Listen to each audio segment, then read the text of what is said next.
Quando Deus se move, a opressão é dissipada, ela perde poder.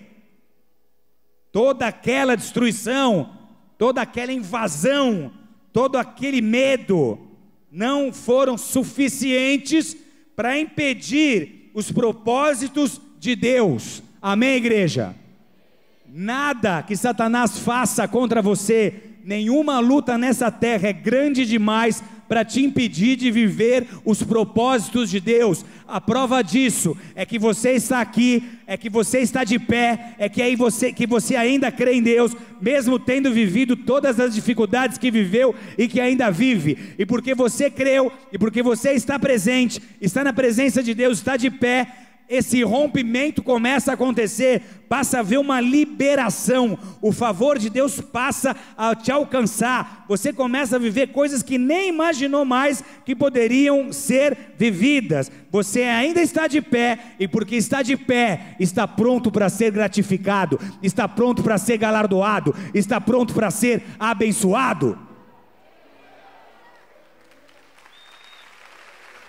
Se vai aplaudir o teu Senhor, aplaude com toda a tua vontade, pois Ele é digno de toda a glória, de toda a honra, de todo o poder, de todo o louvor e de toda a adoração.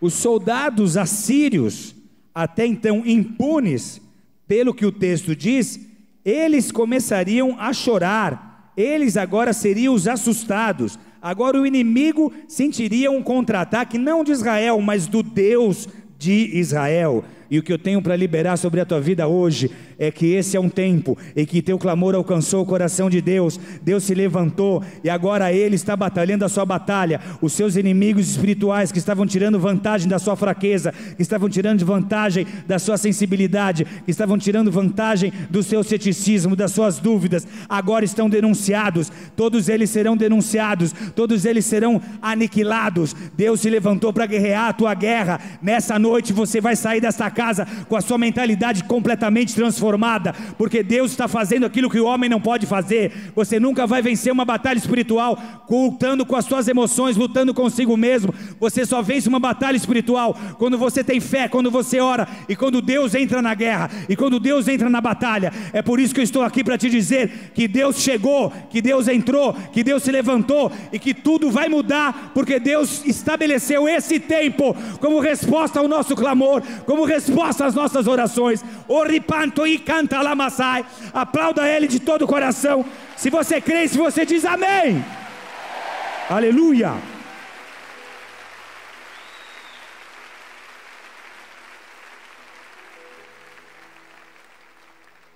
Agora era a hora do opressor se assustar e o povo que foi massacrado até onde deu, entrar num tempo de paz e alegria. Verso 7 diz que os embaixadores, os heróis clamavam, choravam amargamente. É exatamente o que acontece quando você prega, mas aquilo faz mais sentido para você do que para os seus ouvintes. Você fala sobre paz, mas você está em guerra precisando daquela paz. Havia diplomatas ali que não queriam a guerra, eles tentavam negociar, mas a Assíria ignorava essa diplomacia. Ela vinha para saquear, ela vinha para violentar, ela vinha para tomar o que não era dela, ela vinha para escravizar. Nessa fase restou para esses embaixadores, para esses heróis, o choro.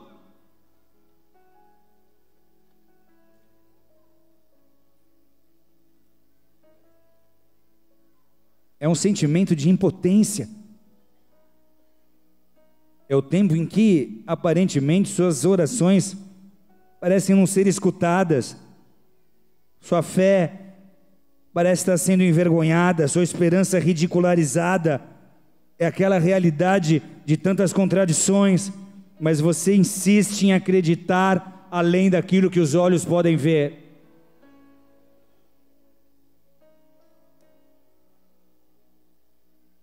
No verso 8, está escrito que as estradas estavam desoladas, que cessam os que passam por elas.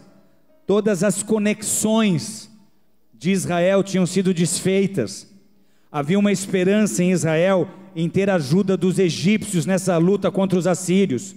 Eles fizeram acordos, eles fizeram uma aliança, e os egípcios não cumpriram a sua parte na aliança. Eles não se uniram com Israel contra os egípcios. Então o povo estava sozinho. As conexões quebradas. Ele não tinha para quem pedir ajuda. Amigos foram perdidos nessa história. Houve traição, houve maldade. A comunhão foi afetada. Estrada fala de comunhão, de caminhos abertos, de pontes construídas. A comunhão foi afetada. Amizades foram abaladas. Você perdeu pessoas, você perdeu amigos, você se sentiu isolado. O texto diz: rompeu-se o acordo, as testemunhas foram desprezadas, não se respeita ninguém. Essa aliança que eles tinham feito com outro povo não foi respeitada, eles se sentiram desrespeitados. Alianças quebradas, contratos desrespeitados, desfeitos. Quando isso acontece, você percebe que não há consideração por você.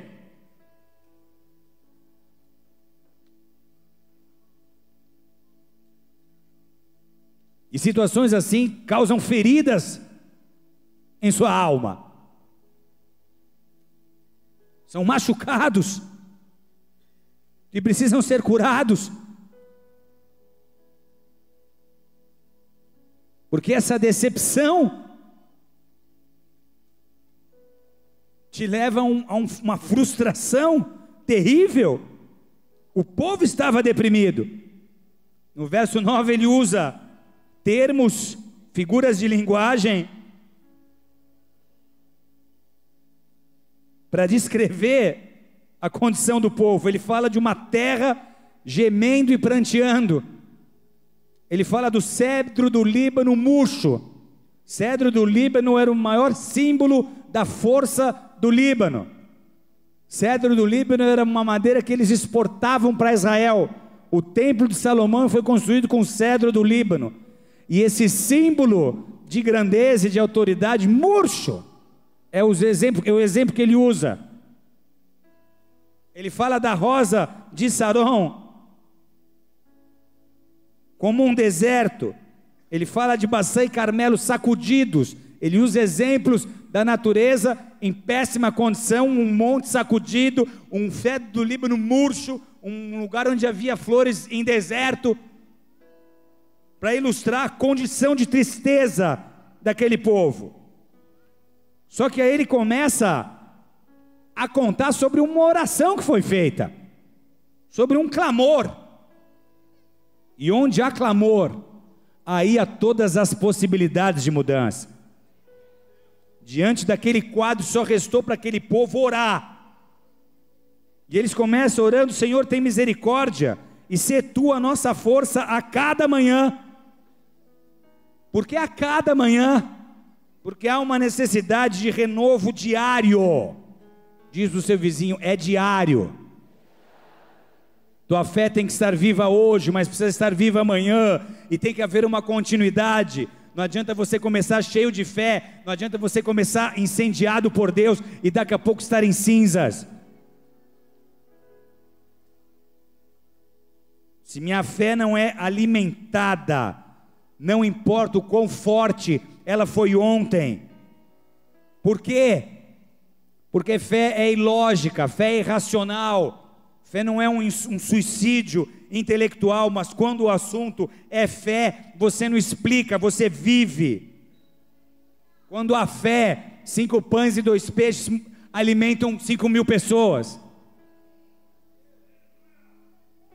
E se essas experiências não são diárias, a chama se apaga e a esperança também. O teu olhar passa a conceber 5 pães e 2 peixes, 2 pessoas comem aqui. No verso 13 ele ainda diz que era hora de resistir. Quando te levanta, Senhor, quando te levantas. Esse texto não é maravilhoso, igreja? Há um tempo em que você está sofrendo na mão do inimigo, mas há uma hora que Deus se levanta para te defender. Eu me lembro de uma tarde, num clube, era a época de carnaval e um monte de criança fantasiada. O Natan tinha uns 7 anos. Eu e a Denise num banco observando ele brincar no parquinho.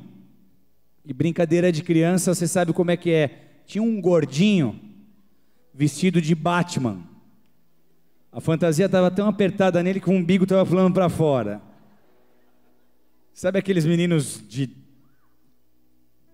9 anos que parece que tem 13? Um menino forte, vestido de Batman. Ele era tão gorducho que o símbolo do Batman parecia um bottom no peito dele. Ele se juntou com uma odalisca. E quando a gente olha, o Batman e a odalisca fizeram uma aliança para perseguir o Natan. O Natan, crente, não tinha nenhuma fantasia. Ele só estava com um shortinho de moletom, sem camisa e descalço. Provavelmente ele foi visto como o vilão que precisa sofrer.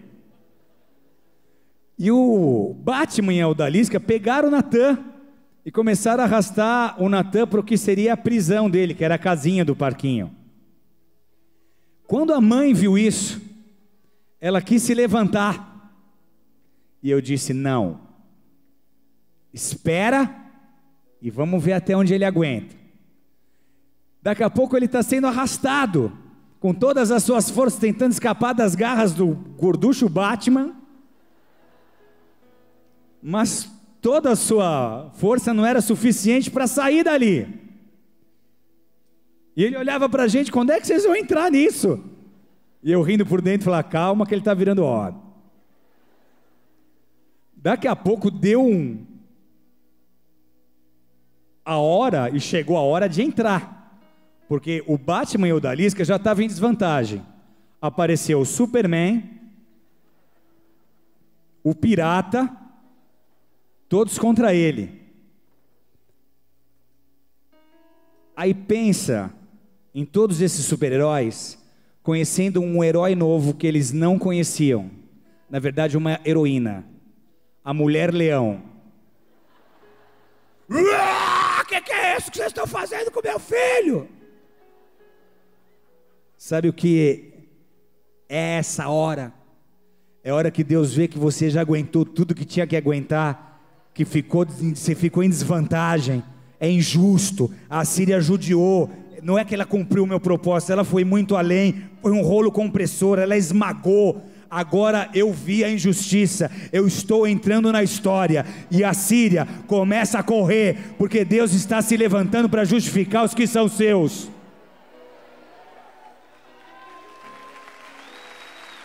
Verso 10, agora me levantei, agora eu me erguerei, agora serei exaltado, agora me levantei, agora eu mesmo me erguerei, agora serei exaltado.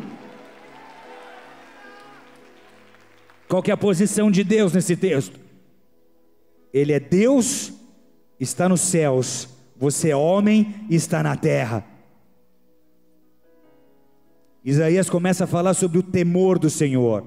No verso 5 ele diz, o Senhor é exaltado, pois Ele habita no alto, Ele encherá Sião de justiça e de retidão. No verso 13 ele diz, vocês que estão longe, atentem para o que eu fiz, vocês que estão perto, reconheçam o meu poder. Ele está chamando o povo a um despertamento espiritual. Vocês lembrem do que eu já fiz, vocês reconheçam o meu poder. Não me vejo como esse Deus que não pode fazer nada para livrá-los. Reconheçam quão poderoso eu sou Deus. Vocês que estão longe, eu já fiz tantas coisas grandiosas, por que vocês se esqueceram do que eu já fiz? E o verso 22 diz, Ele é juiz, Ele é rei, Ele é legislador. Os 3 poderes pertencem a Ele. Ele é o executivo, Ele é o legislativo, Ele é o judiciário. Amém? Esse é o teu Deus. Você não depende de mais nada para ser liberto, para ser livre, para ser feliz. Quando Ele fala, eu fiz a lei, eu cumpro a lei, eu a executo, eu sou Deus, acabou, eu sou o rei. Glorifica o nome dEle, Ele é Deus. Ele é Deus, Ele é Deus, Ele é Deus, Ele é Deus. Ele é o rei, Ele é o juiz, Ele é o legislador. Aleluia! A incredulidade, igreja, a ansiedade, o medo diminuem a grandeza de Deus em nós. Ele não se deixa diminuir porque você deixou de crer, mas Ele diminui em nós.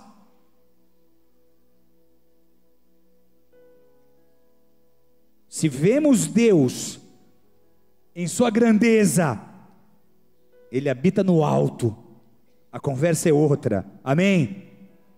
Quando Ele age, ninguém pode impedir essa ação.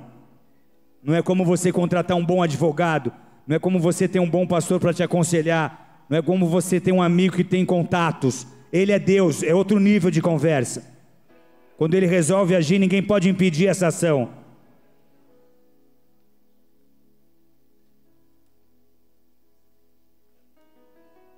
Quando nós não enxergamos essa grandeza de Deus em nossas vidas, nós começamos a refletir ao mundo um Deus pequeno.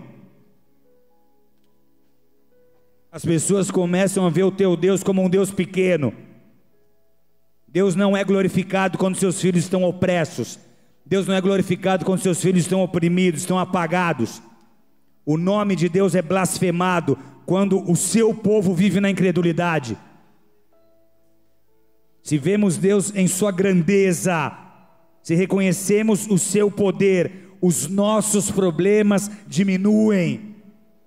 Se diminuímos Deus com a nossa falta de fé, os nossos problemas se agigantam. Deus não mudou, não vai mudar e não precisa mudar. A sua fé que precisa alcançar novos níveis, e você que precisa entender Deus com a autoridade que o seu Deus tem.